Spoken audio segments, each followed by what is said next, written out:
দর্শক, চলতি বিষয় দেশে বা প্রবাসে যেখানে বসে আজকে আমাদের এই অনুষ্ঠান দেখছেন তাদের সবাইকে জানাচ্ছি শ্রদ্ধা সহ শুভেচ্ছা। আমরা বিশ্বাস করি প্রতিটি সমস্যার একটি সমাধান আছে, প্রতিটি প্রশ্নের একটি উত্তর আছে। শুধু দরকার সৎ আলোচনা, সাহসী সিদ্ধান্ত এবং সঠিক মানুষের সঠিক কথা। চলতি বিষয় সেই কথারই মঞ্চ। আজকে অতিথিকে স্বাগত জানাই। আমাদের মাঝে উপস্থিত আছেন professor doctor Mamun Ahmed, chairman Bangladesh বিশ্ববিদ্যালয় মঞ্জুরি কমিশন। ডক্টর মামুন আহমেদ, আপনাকে চলতি বিষয়ের এই সেটে স্বাগতম। বাস্তবতার মুখোমুখি আমরা যে প্রসঙ্গে এসেছি সেই প্রসঙ্গে যদি আরেকবার আলোকপাত করি, যেমন বিবিএস এর সর্বশেষ তথ্য বলছে দেশে 8,85,000 স্নাতক বেকার এবং স্নাতক পর্যায়ে বেকারত্বের হার যা বলছিলাম 13.5%। অথচ যারা শিক্ষাই পাননি তেমন মানুষের ভেতরে বেকারত্বের হার 1.5%। এই বিপরীত চিত্র কি ইঙ্গিত দেয় না যে বিশ্ববিদ্যালয় শিক্ষা শুধু আসলে সমস্যার সমাধান না করে বরং নতুন কোনো সমস্যা তৈরি করছে? ধন্যবাদ আপনাকে। প্রথমে ধন্যবাদ জানাই আমাকে আপনার অনুষ্ঠানে আমন্ত্রণ জানানোর জন্য। প্রিয়াম্বেলে যে বিষয়গুলো আপনি তুলে আনলেন, স্পেশালি একটা রিসার্চের রেফারেন্স দিয়ে, এটি বাস্তবতা, অস্বীকার করবার কোনো উপায় নাই। ঐতিহাসিকভাবে আমাদের শিক্ষা যে ব্যবস্থা, বিশেষভাবে আমাদের যে উচ্চশিক্ষা, সেটার প্রধান লক্ষ্য হচ্ছে জ্ঞান অর্জন করা, দক্ষতা অর্জন করা নয়। ফলশ্রুতিতে জ্ঞান নির্ভর শিক্ষা, দক্ষতা নির্ভর শিক্ষা না হওয়ার কারণেই আমরা যে গ্র্যাজুয়েট আমরা তৈরি করি, এইসব গ্র্যাজুয়েটরা জব মার্কেটের সাথে সামঞ্জস্য খুঁজে পায় না। শুধু তাই না, তাদের যে যাপিত জীবন, পূর্ণাঙ্গ যে জীবন, সে জীবনের সাথে অনেক ক্ষেত্রে সে যে শিক্ষা অর্জন করে তার খুব বেশি রিলেভেন্সটা খুঁজে পায় না।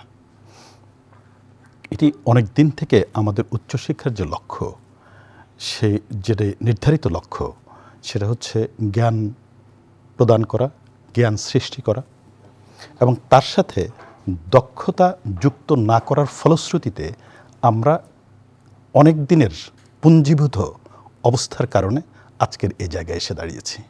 সুতরাং আপনি যা বলেছেন, রিসার্চ যা বলছে, বাস্তবতা ব্যক্তিগতভাবে আমি নিজে অনুধাবন করি এবং মনে করি বাস্তবতা আসলে তাই।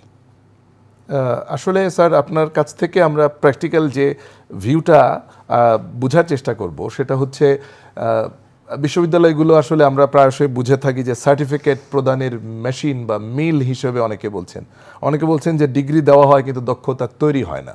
সো এই ধরনের মন্তব্যকে আপনি আসলে কিভাবে ডিফেন্ড করবেন? আমি ডিফেন্ড করব না। যেটি বাস্তবতা আমি বাস্তবতাই মেনে নিব এবং বাস্তবতা মেনে নিয়ে সমস্যার সমাধান কিভাবে করতে হয় আমি সেটা নিয়ে আপনার সাথে আলোচনা করতে পারি। সেটি কি? এটা সত্য যে আমরা যে জ্ঞান নির্ভর আমাদের যে উচ্চশিক্ষা ব্যবস্থা, সেক্ষেত্রে তার সাথে যুক্ত করার প্রয়োজন আছে দক্ষতা। আমরা যে গ্র্যাজুয়েটদের তৈরি করি, তারা শুধু জ্ঞানই অর্জন করবে না, একই সাথে তারা দক্ষ হয়ে উঠবে। তাদের যে ছাত্র জীবনে যে সময়টা তারা শিক্ষার্থী থাকবে, ওই সময়ই তারা ন্যূনতম দক্ষতা অর্জন করবে, যাতে করে সে যথাযথ চাকরি খুঁজে পায়, চাকরি ক্ষেত্রে যথাযথভাবে সে পারফর্ম করতে পারে। সুতরাং সেই প্রাথমিক দক্ষতাটা তার থাকার প্রয়োজন আছে। কিন্তু আমাদেরকে বুঝতে হবে, আমাদের বর্তমান যে পদ্ধতি, আমাদের কোর্স কারিকুলাম, সিলেবাস এবং পঠন পাঠন, গবেষণার সব কিছু মিলে যে পদ্ধতি আমাদের আছে, তা এই অংশটুকুকে পুরোপুরি সাপোর্ট করে না। যার ফলে আমাদেরকে সত্যিকার অর্থে ইতিবাচকভাবে আমাদের এই উচ্চশিক্ষা ব্যবস্থাটাকে রূপান্তর করতে হবে। We need to transform. Okay, আমরা এই মুহূর্তে এই ট্রান্সফরমেশনের জন্য কাজ করছি। আমাদের লক্ষ্যটা কি? লক্ষ্যটা হচ্ছে মানসম্পন্ন শিক্ষা ফর শিওর, তার সাথে এমপ্লয়েবল করা, শিক্ষার্থীদেরকে এমপ্লয়েবল করে তোলা, তাদের মধ্যে দক্ষতা যারা তারা অর্জন করতে পারে, তারা যাতে দক্ষ হয়ে জব মার্কেটে যেতে পারে সেই ব্যবস্থা তৈরি করা এবং একই সাথে নৈতিকতার মানদণ্ডে তারা উচ্চ নৈতিকতার শিক্ষার্থী হয়ে যাতে বের হয়ে আসতে পারে, গ্র্যাজুয়েট হয়ে যাতে বের হয়, সেই ব্যবস্থাটা তৈরি করা। সো আমরা গুরুত্ব দিচ্ছি হচ্ছে শিক্ষার মান উন্নয়নের ক্ষেত্রে, শিক্ষার সাথে জব মার্কেটের এবং জীবনের রিলেভেন্স তৈরি করার ক্ষেত্রে, শিক্ষার্থীদের দক্ষতা বৃদ্ধি করা অথবা দক্ষতা অর্জন করার ক্ষেত্রে এবং একই সাথে নৈতিক শিক্ষার ক্ষেত্রে। সো কালেকটিভলি আমরা এমন একজন গ্র্যাজুয়েট তৈরি করতে চাই আমাদের ইউনিভার্সিটিগুলোতে যারা সত্যিকার অর্থে জব মার্কেটে সে যা করতে চায়, সে যদি চাকরি করতে চায় চাকরির ক্ষেত্রে সে যাতে তার শিক্ষাটাকে রিলেভেন্ট মনে করতে পারে, সে যদি এন্টারপ্রেনিউর হতে চায় তাহলে সেখানেও যাতে তার শিক্ষাটাকে সে রিলেভেন্সি পায়, যাতে মনে করতে পারে যে ইয়েস দিস ইজ রিলেভেন্ট। আর যদি সে কোনো কিছুই করতে না চায়, না শুধুমাত্র একজন শিক্ষিত মানুষ হিসেবে জ্ঞানের চর্চা করতে চায় অথবা ইন্ডিপেন্ডেন্ট থিঙ্কার হতে চায়, তারপরও সে যাতে মনে করে যে জ্ঞান সে অর্জন করেছে ইউনিভার্সিটিতে, তার সাথে তার এই যাপিত জীবনেরও একটা রিলেভেন্স সে যাতে খুঁজে পায়। মিনিং ইজ শিক্ষার সাথে জীবনের সম্পর্ক থাকতে হবে। আমরা সেরকম গ্র্যাজুয়েটই তৈরি করতে চাই এবং সেভাবেই শিক্ষা ব্যবস্থাটাকে রূপান্তর করতে চাই। আমাদের এই মুহূর্তে আমাদের জন্য একটা আশাব্যঞ্জক ব্যাপার হচ্ছে বর্তমান সরকার তার যে নির্বাচনী ইশতেহার সরকারের এবং প্রায়োরিটি যেগুলো ফিক্স করেছে তার মধ্যে এই স্কিল বেসড এডুকেশন, তারপর আপনার নৈতিকতার শিক্ষা, কোয়ালিটি এডুকেশন, এই প্রত্যেকটা জিনিসকে ইনক্লুড করেছে। সুতরাং ইউনিভার্সিটি গ্রান্টস কমিশনের চেয়ারম্যান হিসেবে আমি যা কিছু করতে চাই সরকারের প্রায়োরিটি একই জায়গায় এসে একই বিন্দুতে এসে মিশেছে, যার ফলে আমরা আশা করছি এই ট্রান্সফরমেশনটা খুব সহজেই এবং অল্প দিনের মধ্যেই সেটা আমরা করতে পারবো। অ্যাটলিস্ট উইল ইনিশিয়েট এবং ইনশাল্লাহ will get the fruit. Sir excellent. আসলে এই পার্টিকুলার এরিয়াতে আমরা আরও কয়েকটা স্টেপে কথা বলার আশা করি সুযোগ পাবো। একটা জিনিস শুধু মাথায় আনা দরকার, সেটা হচ্ছে আমরা তো আসলে শহুরে শিক্ষা এবং গ্রামাঞ্চলের শিক্ষা নিয়ে প্রায়শই কথা বলি, বা গ্রামাঞ্চলে যেসব আমার শিক্ষিত বেকার আছে তাদেরকে নিয়েও প্রায়শই আনি। একটা স্টাডি বলছে যে জাতীয় বিশ্ববিদ্যালয় থেকে পাশ করা প্রায় 28.24% স্নাতক বর্তমানে বেকার। গ্রামাঞ্চলে বেকারত্বের হার শহরের তুলনায় প্রায় 1.5 গুণ বেশি। এরকম বাস্তবতায় আপনি যেটা বললেন যে যেটার সাথে স্টুডেন্ট ফিট হতে পারবে, যে ধরনের জীবনাচরণের সাথে সে ফিট হতে পারবে, ওই ধরনের শিক্ষাটা দরকার। এই বাস্তবতায় আসলে আপনি ইউজিসি প্রধান হিসেবে কিভাবে রিলেট করতে চান? দেখুন, জাতীয় বিশ্ববিদ্যালয়ের ছাত্র সংখ্যা হচ্ছে আমাদের উচ্চশিক্ষায় যত শিক্ষার্থী আছে সবচেয়ে বেশি পরিমাণে শিক্ষার্থী হচ্ছে জাতীয় বিশ্ববিদ্যালয়। তারা দেশের বিভিন্ন ইউনিভার্সিটি কলেজ যেগুলো আছে সেই ইউনিভার্সিটি কলেজগুলোতে পড়াশোনা করে। এবং আপনি যথার্থই বলেছেন, আপনি যে ডেটাটা উপস্থাপন করেছেন এটি বাস্তব এবং এটি অস্বীকার করবার কোনো উপায় নেই। শহরে যারা, তারা বিভিন্নভাবে পরিস্থিতির কারণে, পরিবেশের কারণে তারা কোনো না কোনো ফরম্যাটে ইন্ডাস্ট্রির সাথে এক ধরনের শিক্ষার্থী থাকাকালীন সময়ে কোনো না কোনো মিনিমাম হলেও এক ধরনের এঙ্গেজমেন্টের মধ্যে যাওয়ার মিনিমাম স্কোপটা তাদের থাকে। যেই স্কোপটা আপনি যেটা বলেছেন শহরের বাইরের যারা, তাদের সেই স্কোপটা রিলেটিভলি কম। এটা এগেইন আমাদেরকে ইঙ্গিত করে, সেটা হলো আপনার ইন্ডাস্ট্রির সাথে আমার একাডেমিয়ার যে রেলেভেন্স, এই রেলেভেন্সটা আমাকে বাড়াতে হবে। It's very important.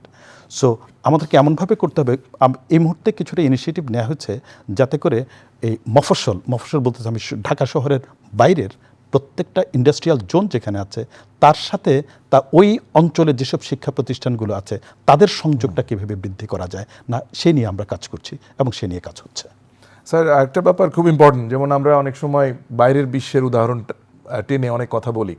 কানাডার বিশ্ববিদ্যালয়গুলোতে যে প্রোগ্রাম আছে, আমরা আসলে অনেক দূর যাত্রার কথা বলতে পারি, কিন্তু আসলে ওখানে যেমন প্রোগ্রাম অ্যাডভাইজারি কমিটিতে বেশ কিছু ইন্ডাস্ট্রি সক্রিয় অংশগ্রহণ বাধ্যতামূলক করা হয়েছে। এবং সংযুক্ত আরব আমিরাতের কিছু উদাহরণ আমাদের প্রায় সামনে আসে, যেমন শিক্ষার্থীদের স্নাতকের আগে প্রায় 500 ঘন্টা ইন্ডাস্ট্রি ওয়ার্কশপ সম্পন্ন করতে হয়। আসলে এই বাস্তবতা আমাদের দেশে আমরা জানি বেশ কঠিন, কিন্তু কিছু ক্ষেত্রে কি বাধ্যতামূলক অবস্থা তৈরি করা যায়? আপনি যথার্থ বলেছেন। আমি একটু সময় নিয়ে আপনার প্রশ্নটা জবাব দিতে চাই। বিষয়টা হচ্ছে আমাদের ইন্ডাস্ট্রির সাথে যদি একাডেমিয়ার লিঙ্কেজ যদি তৈরি না করা যায়, তাহলে ইন্ডাস্ট্রি বলতে আমি বোঝাচ্ছি যে job market, it's not a particular industry, মানে গভর্নমেন্টের জব অফারিং এন্টিটি যেগুলো, সেগুলোকেও আমি এর মধ্যে ইনক্লুড করে নিচ্ছি। সেখানে প্রয়োজনীয়তাটা কী, তাদের চাহিদাটা কী, সেটা যদি আমরা যথাযথভাবে উপলব্ধি করতে না পারি, সেটাকে যদি আমরা আমাদের কোর্স কারিকুলাম সিলেবাস এর মধ্যে যদি আমরা ইনক্লুড করতে না পারি, তাহলে আমরা সত্যিকার অর্থে যে মানের গ্র্যাজুয়েট এবং যে প্রয়োজনীয়তার নিরিখে গ্র্যাজুয়েটটা তৈরি করতে চাই সেটা করতে পারবো না। সেই নিরিখে আমাদের দুটো জিনিস করা প্রয়োজন আছে, সেটা হচ্ছে ইন্ডাস্ট্রির চাহিদাটা বোঝার জন্য এবং ইন্ডাস্ট্রির সেই চাহিদাটা আমাদের কোর্স কারিকুলার মধ্যে ইনক্লুড করার জন্য ইন্ডাস্ট্রি রিপ্রেজেন্টেটিভ যারা তাদেরকে এই প্রসেসের সাথে ইনক্লুড করে নেওয়া, যেটি আপনি বলেছেন কানাডাতে আছে, যেটা আপনি বলেছেন অনেক উন্নত দেশে আছে। আমি মনে করি সেটা করা প্রয়োজন। We are planning on it, না we are working on it, আমরা কীভাবে সেটাকে করতে পারি। এটা হচ্ছে একটা দিক। আরেকটা দিক হচ্ছে শিক্ষার্থীরা সরাসরি যাতে করে জব মার্কেটের জন্য প্রস্তুত হতে পারে ইন্ডাস্ট্রিতে, যা তাদের জন্য ইন্টার্নশিপ যেটা বা অ্যাপ্রেন্টিসশিপ যেটা আছে সেটার ব্যবস্থা করা আলাদা গুরুত্বপূর্ণ বিষয়। আমি মনে করি এই জায়গায় বিশ্ববিদ্যালয়গুলোকে, একাডেমিক প্রতিষ্ঠানগুলোকে যেমন এগিয়ে আসতে হবে, একই সাথে এগিয়ে আসতে হবে ইন্ডাস্ট্রিগুলোকে, জব অফারিং এন্টিটি যারা আছে তাদেরকে এগিয়ে আসতে হবে। এখন এই দুইটা গ্রুপের মধ্যে ব্রিজিং করবে কে? ইউনিভার্সিটি গ্র্যান্টস কমিশন এই রোলটা প্লে করতে চায় এবং করবে, যাতে করে এই দুই গ্রুপের মধ্যে একটা ব্রিজিং হয়, যাতে করে এখন যা হচ্ছে আমাদের দেশে একদম যে ইন্ডাস্ট্রির সাথে আমাদের একাডেমিয়ার লিঙ্কেজ যে একদম নাই তা কিন্তু না, আছে, তবে সেটা স্ক্যাটার্ড ওয়েতে আছে। আমরা চাই কম্প্রিহেন্সিভ ওয়েতে একটা প্ল্যাটফর্মের মধ্য দিয়ে যাতে করে এই এঙ্গেজমেন্টটা তৈরি হয়। এই এঙ্গেজমেন্টটা শুধু জব অফারিং অথবা জব রেডি গ্র্যাজুয়েট তৈরি করার জন্য না, এর সাথে যুক্ত হতে হবে আমাদেরকে রিসার্চ। ইন্ডাস্ট্রির রিসার্চের প্রয়োজন আছে, কারণ ইন্ডাস্ট্রির যেসব প্রবলেমগুলো আছে সে প্রবলেম সলভ করার জন্য যে রিসার্চ করার প্রয়োজন আছে, আবার সে রিসার্চ করার জন্য দক্ষ জনশক্তি আছে আবার ইউনিভার্সিটিগুলোতে। সুতরাং ইন্ডাস্ট্রিগুলোকে তাদের প্রয়োজনেই ইউনিভার্সিটিগুলোর সাথে এঙ্গেজড হতে হবে, যাতে করে তার প্রবলেম সে যাতে সলভ করতে পারে। সো এই জায়গাটাও ইউনিভার্সিটি গ্র্যান্টস কমিশন মাঝখানে বসে তা দুই পক্ষের মধ্যে ব্রিজিং করার জন্য we are planning on formation of A like kind of platform, যাতে করে সবাইকে ব্রিজ করা সম্ভব হয়।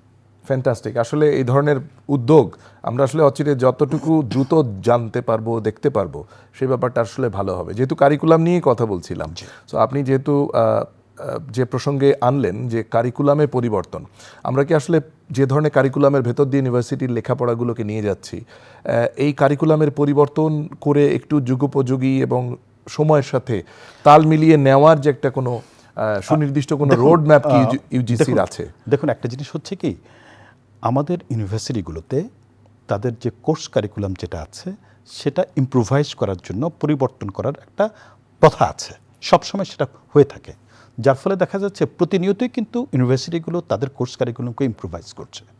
আবার প্রয়োজনীয়তার নিরিখে সেটাকে আরেকটু ইমপ্রোভাইজ করার সুযোগ আছে, প্রয়োজন আছে। আমরা সেই জায়গাটাতে জোর দিতে চাই। ওকে, আরেকটা জায়গায় আমরা জোর দিতে চাই, সেটা হচ্ছে যে আমরা একজন গ্র্যাজুয়েট যে বিষয়ের উপর পড়াশোনা করছে সেই বিষয় হয়তো তাকে যথেষ্ট স্কিলফুল হিসেবে তৈরি করবে না জব মার্কেটের জন্য। সেই জায়গায় আমরা তার জন্য এই একাডেমিয়াতেই আপনার কোর্স কারিকুলামের বাইরে এক্সট্রা কারিকুলার অ্যাক্টিভিটিস ওর আপনার এই যে সিলেবাস কারিকুলাম এর বাইরে তার জন্য সফট স্কিল ডেভেলপমেন্টের জন্য আমরা কিছু ইনিশিয়েটিভের কথা চিন্তা করছি, যাতে করে একজন ছাত্র শিক্ষার্থী অবস্থায় সে কিছু সফট স্কিল তার মধ্যে ডেভেলপ করা সম্ভব হয় এবং একই সাথে তার নৈতিক শিক্ষাটাও যেন তার সাথে ইনক্লুডেড থাকে। এটাকে ইনক্লুড করে আমরা কিছু প্ল্যান করছি, কিছু মডিউল তৈরি করছি, যাতে করে শিক্ষার্থীদেরকে সফট স্কিল ডেভেলপমেন্টে এবং নৈতিক শিক্ষার ক্ষেত্রে, এই ডেভেলপমেন্টের ক্ষেত্রে নৈতিকভাবে ভ্যালু টিচিং, এগুলো যাতে আমরা তাদের জন্য ইনক্রিজ করতে পারি, সেই plan we are working on it. Hopefully খুব তাড়াতাড়ি সেগুলো আপনারা দেখতে পারবেন। বেসিক্যালি আমরা যেটা বুঝতে চাই সেটা হলো ইউজিসি আসলে যে ব্রিজিংটার কথা বলছিলেন, ইউজিসি কাইন্ড অফ এক ধরনের পলিসি ফ্রেমওয়ার্কের দিকে এগোতে চায় আমার যেটা মনে হচ্ছে। সো যদি এরকম পলিসি ফ্রেমওয়ার্কটা ইউনিভার্সিটির জন্য প্রযোজ্য হয় এবং যার মাধ্যমে আমরা আসলে মেধাসম্পন্ন পরবর্তী জেনারেশনগুলোকে একটা স্ট্রাকচারের ভেতর দিয়ে তাদেরকে একটা কর্মক্ষম জনগোষ্ঠীতে পরিণত করতে পারি, এরকম পথেই যদি আসতে চাই, তাহলে কি আমরা এইভাবে জিনিসটাকে দেখি যে এক ধরনের একটা কর্মমুখী শিক্ষার সংযোগ প্রত্যেকটা ইউনিভার্সিটি স্টুডেন্টের মধ্যে থাকবে? এটা হলো আমার স্যার একটা পার্ট অফ দ্য কোয়েশ্চেন। আর একটা কোয়েশ্চেন হচ্ছে, তারা কি প্র্যাকটিক্যালি স্পিকিং এখন তো আসলে এআই বা একেবারেই অ্যাডভান্স টেকনোলজির জমানা চলে এসেছে। সো এই পার্টিকুলার সাইটগুলোতে যখন আমরা বলি যে ইউনিভার্সিটির স্টুডেন্টরা কি এই কর্মক্ষেত্রে যে জিনিসগুলো বেশি দেখা যায় সেগুলো আগেই ইউনিভার্সিটিতে সুযোগ পেয়ে যাবে, যাতে করে তারা আসলে পরবর্তী সময়ে স্টেপটা রাখতে পারবে। আপনার প্রশ্নটার প্রথম অংশটুকুর আগে জবাব দেই, সেটা হচ্ছে আমরা চাই আমাদের স্টুডেন্টরা প্রথম বর্ষ থেকে তারা ডিজিটাল স্কিল যেটা এটা তাদের মধ্যে যাতে তৈরি হয়, ওকে, সফট স্কিল তাদের মধ্যে যাতে করে ইনফিউজড হয়, যাতে করে হবে কি প্রথম বর্ষ থেকেই তার এই স্কিলটা সে ইউজ করে সামনের দিকে এগোতে পারবে। সে যদি মনে করে যে ওই সময় কোনো ইকোনমিক অ্যাক্টিভিটির সাথে জড়িত হতে পারে based on this soft skills, সেটির জন্য যাতে প্রস্তুত হতে পারে, সেটা হচ্ছে একটা দিক। আমরা টোটালিটিতে চাই আমাদের গ্র্যাজুয়েটরা শুধুমাত্র জব মার্কেটের জন্য রেডি হবে তা কিন্তু না। আমরা কিন্তু একটা বিষয় হচ্ছে বোধহয় মিসআন্ডারস্ট্যান্ডিং হওয়ার সুযোগ তৈরি হচ্ছে কিনা আমি বুঝতে পারছি না। সেটা হচ্ছে ইউনিভার্সিটির মেইন যে পারপাস সেটা হচ্ছে জ্ঞান সৃষ্টি করা এবং জ্ঞানের চর্চা করা। ইউনিভার্সিটিগুলো সেগুলো থেকে বের হয়ে আসবে, আমরা সেটা চাই না। আমরা চাই জ্ঞান সৃষ্টি এবং জ্ঞান বিতরণ সহ জ্ঞানের চর্চার যে প্রচলিত পদ্ধতির মধ্যে ইউনিভার্সিটিগুলো আছে তার মধ্যে থাকবে, পাশাপাশি শিক্ষার্থীদেরকে জব মার্কেটের জন্য স্কিলফুল হিসাবে গড়ে তোলা, তাদেরকে যাতে পর্যাপ্ত দক্ষতা নিয়ে তারা বের হতে পারে। ফলশ্রুতিতে যেটা হবে যে আমাদের যে গ্র্যাজুয়েট যারা তৈরি হবে তারা তাদের পছন্দ অনুযায়ী জব মার্কেটে প্লেসমেন্টটা তারা করে নিতে পারবে। That's what our purpose is. Thank you. আসলে একটা সঠিক সূত্র ধরেই যদি এভাবে বলি, অনেক রকম কর্পোরেটদের কাছ থেকে আমরা প্রায়শই শুনি যে কর্পোরেট ইনস্টিটিউট বা কর্পোরেট বডি তারা ইউনিভার্সিটির সাথে জয়েন্ট কোলাবোরেশনে অনেক উদ্যোগ নিয়েছেন, চেয়ার প্রতিষ্ঠা করার ব্যাপারেও তারা উদ্যোগ নিয়েছেন, কিন্তু প্রায়শই তেমন কোনো কোঅপারেশন তার ইউনিভার্সিটিগুলো থেকে পাননি, এরকম কিছু প্রশ্ন এসে যায়। দেখুন হয়েছে কি, আমাদের দেশে ট্রেডিশনাল মাইন্ডসেট তো আছে, ওকে, সেটা কখনো কখনো কোনো ইনিশিয়েটিভ নেওয়ার ক্ষেত্রে যে প্রতিবদ্ধকতা তৈরি করে না তা কিন্তু না, করে। কিন্তু আমাদের তো পেছনে ফিরে তাকানোর সুযোগ নাই, আমাদের তো we have to move forward, তাই তো? আমাদেরকে যদি সামনের দিকে দিতে হয়, কোঅর্ডিনেটেড ওয়েতে এই কাজগুলো কীভাবে করা যায় সে ব্যাপারে আমাদেরকে উদ্যোগ নিতে হবে। এবং আমি আপনাকে নিশ্চিত করছি ইউনিভার্সিটি গ্র্যান্টস কমিশন বর্তমানে আমরা যেভাবে কাজ করছি, আমরা চাই ইন্ডাস্ট্রির সাথে এই একাডেমিয়ার লিঙ্কেজ তৈরি করার ক্ষেত্রে সব ধরনের সাপোর্ট দেওয়া, সেটা নীতি থেকে শুরু করে যত ধরনের সাপোর্ট দেওয়ার প্রয়োজন আছে আমরা সেটা করতে চাই। কোনো জায়গায় যদি ইউনিভার্সিটি এবং ইন্ডাস্ট্রিকে একসাথে বসানোর ক্ষেত্রে যদি আমাদের ডিরেক্ট কোনো ইন্টারভেনশনের প্রয়োজন হয়, আমি বলছি ইউনিভার্সিটি গ্র্যান্টস কমিশনের চেয়ারম্যান হিসেবে will go for it. Fantastic. আমাদের এই আলোচনার পরবর্তী স্টেপটা আমরা আসলে স্টুডেন্টদের প্র্যাকটিক্যাল এক্সপেরিয়েন্সগুলোকে আমরা সামনে আনতে চাই, যেমন ইন্টার্নশিপ, যেমন খণ্ডকালীন চাকুরি। আমরা বাইরের দেশে আমাদের আজ থেকে 80-90 দশকে যারা বাইরের দেশে স্থিত হয়েছেন, থেমেছেন, তাদের মুখ থেকেও শুনেছি, বর্তমানও শুনি, ইউনিভার্সিটি লেভেলে পড়াশোনা শুরু করার শুরু থেকেই এক একটা স্টুডেন্ট কিন্তু কিছু খণ্ডকালীন চাকুরির সুযোগ পান। এই জাতীয় ব্যাপারগুলো কি বাংলাদেশে ইউনিভার্সিটিগুলোকে এই মুখী করানোর ব্যাপারে স্টুডেন্টদের ব্যাপারে ইউজিসির কোনো ভূমিকা হবে কিনা? ধন্যবাদ আপনাকে। আমরা এই বিষয়ে একেবারে প্র্যাগম্যাটিক পলিসি ফ্রেমওয়ার্ক তৈরি করছি, আমরা প্ল্যাটফর্ম তৈরি করছি যাতে করে স্টুডেন্টরা তাদের ছাত্র জীবনে শিক্ষার্থী অবস্থায় তারা যাতে ইন্টার্নশিপ বলি, অ্যাপ্রেন্টিসশিপ বলি অথবা পার্ট টাইম জব বলি, এই সুযোগগুলো তারা তৈরি করতে পারে, এই সুযোগগুলো তারা গ্রহণ করতে পারে। এই জায়গায় what we are planning is, আমরা ইউনিভার্সিটি গ্র্যান্টস কমিশন এই জব মার্কেটের সাথে, ইন্ডাস্ট্রিগুলোর সাথে, জব অপরচুনিটিস যেখানে আছে, ওয়ার্ক প্লেসের সাথে আমাদের শিক্ষার্থীদেরকে শিক্ষার্থী থাকা অবস্থায় ব্রিজ করার এবং ইন্টার্নশিপ প্রথার মধ্য দিয়ে এই জিনিসটা চালু করার প্ল্যান করছি। এটার ইনিশিয়ালি আমরা যেটা করছি সেটা হচ্ছে সবাইকে আহ্বান করার আগে ইউনিভার্সিটি গ্র্যান্টস কমিশন নিজেই এই কাজটা করতে চায়। ইউনিভার্সিটি গ্র্যান্টস কমিশন খুব তাড়াতাড়ি আমার যতগুলো আমাদের এন্টিটি আছে প্রত্যেকটা এন্টিটিতে আমরা কিছু ইন্টার্নশিপ চালু করছি, যার ফলে স্টুডেন্টদেরকে আমরা এই জব অফারিংয়ের মধ্য দিয়ে আমরা সবার কাছে একটা মেসেজ দিতে চাই যে the kind of arrangement we are planning, the kind of platform we are working on, তার সাথে যাতে করে সব ধরনের ইন্ডাস্ট্রি এবং বিশ্ববিদ্যালয়গুলো এঙ্গেজড হতে পারে। আমাদের রিসেন্ট কিছু উদাহরণ আছে, যেমন ইউজিসির একটা সাম্প্রতিক একটা কর্মশালায় বলা হয়েছে ইন্ডাস্ট্রি অ্যাডভাইজারি বোর্ড, তারপরে টেকনোলজি ট্রান্সফার অফিস কিংবা ফ্যাকাল্টি ডুয়েল এমপ্লয়মেন্টের সুপারিশ এগুলো এসেছে আর কি। তো এই সুপারিশগুলো বাস্তবায়ন করার ক্ষেত্রে কোনো সুনির্দিষ্ট পরিকল্পনা কি এবং এই ধরনের ব্যাপার আমরা কবে নাগাদ দৃশ্যমান আমি হবে? আপনাকে এটুকু বলি যে আপনি যে প্রোগ্রামের কথা বললেন সেটা হচ্ছে আমরা সেটা ইনিশিয়েট করেছি। আমরা উই হ্যাভ এ ডিফাইন্ড গোল। আমরা বাংলাদেশের হায়ার এডুকেশন সেক্টরটাকে ট্রান্সফর্ম করতে চাই to the positivity for sure, এবং উই আর কনফিডেন্ট আমরা সেটা করতে পারবো, কারণ the kind of support we are getting from the government, না এটা আমরা নিশ্চিত সেটা আমরা করতে পারবো। আমরা এইটার জন্য একটা ওয়ার্কশপ, ন্যাশনাল লেভেলে একটা ওয়ার্কশপ করেছি, অনারেবল প্রাইম মিনিস্টার সেখানে ছিলেন, ওখান থেকেই প্রপোজালগুলো এসছে। এই যে প্রপোজালগুলোর কথা আপনি বললেন, এগুলো আমরাই ইনভাইট করেছি, এই কারণে ইনভাইট করেছি যাতে করে এগুলো আমরা ইমপ্লিমেন্ট করতে পারি, এবং of course will go for it. Well, আসলে মৌলিক গবেষণা আসলে আমাদের দেশে প্রয়োজনের তুলনায় অপ্রতুল, এই প্রসঙ্গটা আমরা প্রায়ই বলি। এবং মৌলিক গবেষণার ক্ষেত্রে আমরা যদি গবেষকের লেভেলটাকে উন্নীত না করতে পারি, আমরা যদি ফলোয়ারশিপ মেন্টালিটি থেকে ইনভেন্টর মেন্টালিটিতে না আসতে পারি, এই জায়গাগুলোর ক্ষেত্রে ইউজিসির কোনো ভূমিকা থাকবে? থ্যাংক ইউ এই প্রসঙ্গটি উত্থাপন করার জন্য। দেখুন, বাংলাদেশে আমরা যেই পরিমাণ অথবা যে মানের গবেষণা করি, আমাদের প্রত্যাশা অনুযায়ী সেটা অনেক কম। তার একটা প্রধান কারণ হিসেবে আমরা সবসময় বলে থাকি, সেটা হচ্ছে গবেষণার জন্য পর্যাপ্ত ফান্ডিং নাই। কথাটা একদম সত্য। হ্যাঁ, গবেষণার ক্ষেত্রে যে পরিমাণ অর্থায়ন করা প্রয়োজন তা আমরা চাহিদার তুলনায় খুবই কম, এই বিষয়ে কোনো সন্দেহ নাই। কিন্তু আমাদেরকে বুঝতে হবে, বাংলাদেশের মতো এই উদীয়মান অর্থনীতির একটা দেশে এই এই গবেষণা খাতটাকে ফান্ডিংটা করার জন্য গভর্নমেন্ট কতটুকু প্রস্তুত, সেটা আমাদেরকে বিবেচনায় নিতে হবে।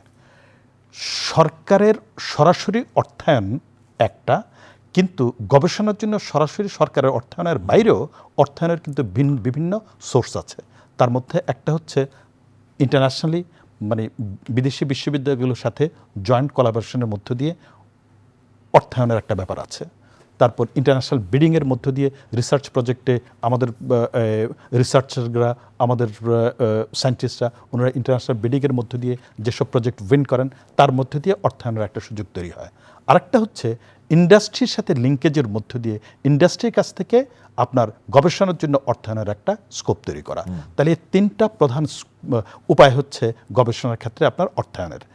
সেক্ষেত্রে গভর্নমেন্ট ওর ইউনিভার্সিটি গ্রান্টস কমিশন সরাসরি যে অর্থায়নটা করে সেটার পরিমাণটা কম, এই বিষয়ে কোনো সন্দেহ নাই, না আমাদের এটা উন্নত করা প্রয়োজন আছে। কিন্তু বাকি যে দুইটা সোর্স আছে, ওই দুইটা সোর্সে অর্থায়ন যাতে আরও বৃদ্ধি পায়, সেই ক্ষেত্রে ইউনিভার্সিটি গ্রান্টস কমিশনের পক্ষ থেকে যত ধরনের প্রণোদনা দেওয়া প্রয়োজন আছে, সেটা নীতি সহায়তা থেকে শুরু করে ওনাদের ডকুমেন্টেশন প্রিপারেশন থেকে শুরু করে সব কিছু ইউনিভার্সিটি গ্রান্টস কমিশন সেটা দিতে সবসময় প্রস্তুত আছে।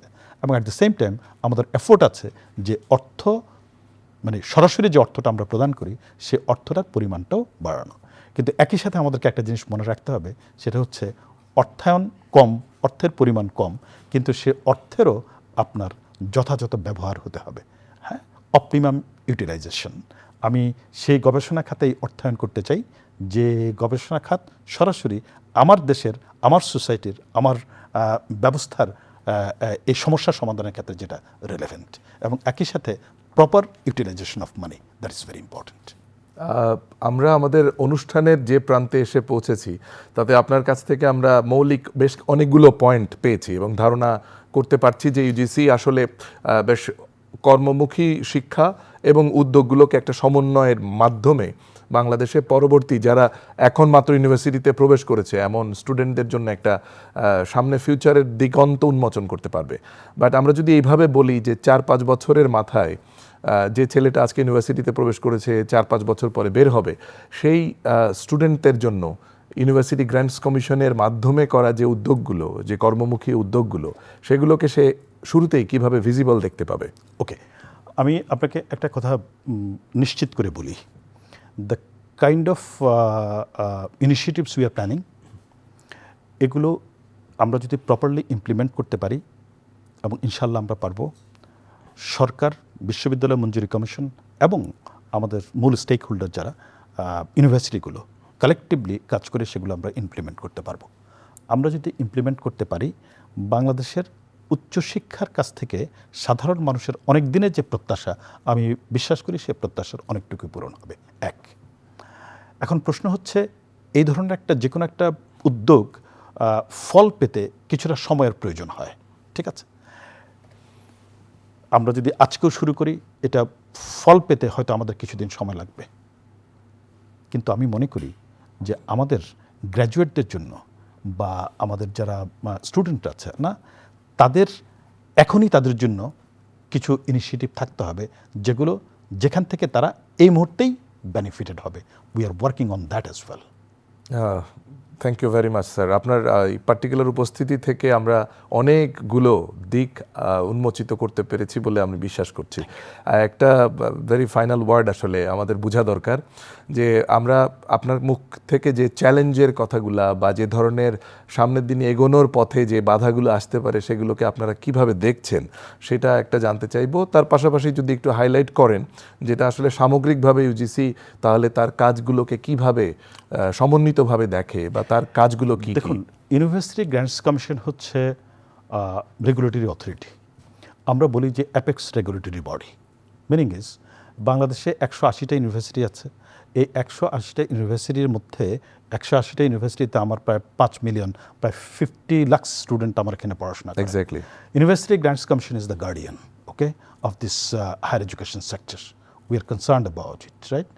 আমরা সত্যিকার অর্থেই আমাদের গ্র্যাজুয়েটদের জন্য কোয়ালিটি এডুকেশন, জীবনমুখী এডুকেশন প্রোভাইড করার জন্য, তাদেরকে প্রপারলি এমপ্লয়েবল করার জন্য, দেশে এবং দেশের বাইরে প্রপারলি করার জন্য যত ধরনের উদ্যোগ নেওয়া প্রয়োজন আমাদের স্টেক হোল্ডার ইউনিভার্সিটিগুলোকে সাথে নিয়ে সেটার প্ল্যান আমরা করছি।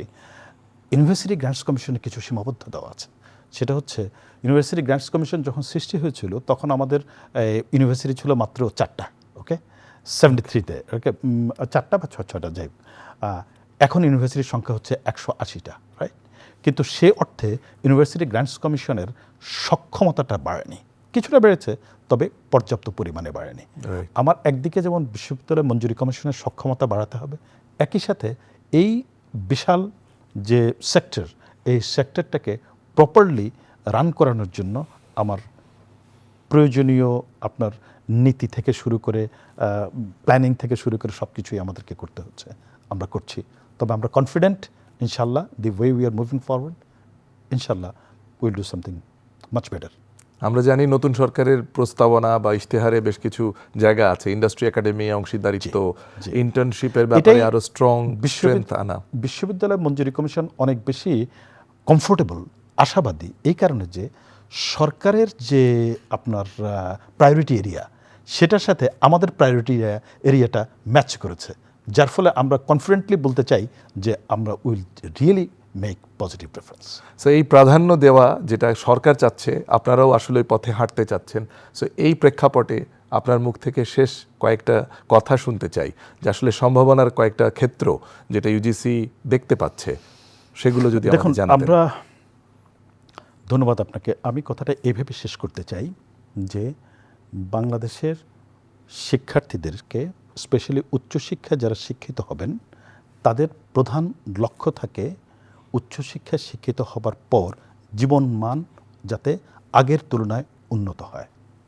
এই লক্ষ্যটা আমাদের অধিকাংশ গ্র্যাজুয়েটদের থাকে। এই প্রত্যাশা শুধু তার থাকে না, একই সাথে থাকে তার পরিবারের, হ্যাঁ, তার বাবা মায়ের থাকে, হ্যাঁ, তার পাড়াপড়শি সবাই তার কাছ থেকে এই এক্সপেকটেশনটা করে যে তার নিজের জীবনমান উন্নত হবে এবং এই উন্নত জীবনমান দিয়ে সে সমাজের মধ্যে পরিবর্তন আনবে, ইতিবাচক পরিবর্তন আনবে।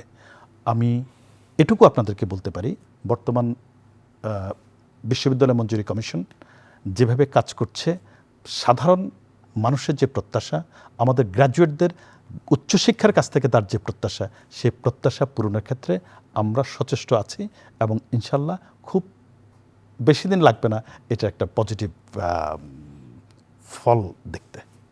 ধন্যবাদ আপনাকে। ডক্টর মামুন আহমেদ আমাদের সাথে ছিলেন চলতি বিষয়ের আজকের পর্বে। আপনার পক্ষ থেকে শেষ বার্তাটা আমাদের সকলের উদ্দেশ্যে যদি আরেকবার বলতেন। আচ্ছা, ধন্যবাদ আপনাকে। আমাদের বেশ কিছু বছরে বাংলাদেশের উচ্চশিক্ষার প্রসার হয়েছে, আমাদের শিক্ষার্থী বেড়েছে, আমাদের শিক্ষা প্রতিষ্ঠান বেড়েছে, অনেকগুলো বিশ্ববিদ্যালয় হয়েছে, কিন্তু সেই অর্থে আবার উচ্চশিক্ষার প্রতি সাধারণ মানুষের আগ্রহটাও বেড়েছে, কিন্তু সেই তুলনায় শিক্ষার মান বাড়েনি। উচ্চশিক্ষাকে আমরা জীবনমুখী করতে পারিনি। আসুন আমরা কালেকটিভলি চেষ্টা করি যাতে করে আমরা আমাদের শিক্ষার্থীদের জন্য উন্নত মানের শিক্ষা দিতে পারি, যাতে করে তারা জীবনমুখী শিক্ষাটা পায়, তারা যে শিক্ষা পাবে তাতে করে তারা কর্মমুখী শিক্ষার মধ্যে যাতে করে তারা থাকতে পারে, এমপ্লয়েবল তারা যাতে হতে পারে within the country and outside the country, সেটি একটা দিক।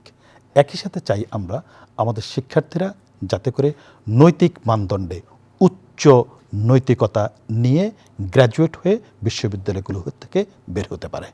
এই কাজে সংশ্লিষ্ট যারা আছে, আমি সরকার, বিশ্ববিদ্যালয় কর্তৃপক্ষ, শিক্ষক, শিক্ষার্থী এবং ইউনিভার্সিটি গ্র্যান্টস কমিশনে আমার যারা সহকর্মী আছেন, আমি সবার প্রতি আহ্বান জানাবো, লেটস ওয়ার্ক টুগেদার, যাতে করে যে মিশন আমরা নিয়েছি এই মিশন যাতে আমরা অ্যাচিভ করতে পারি।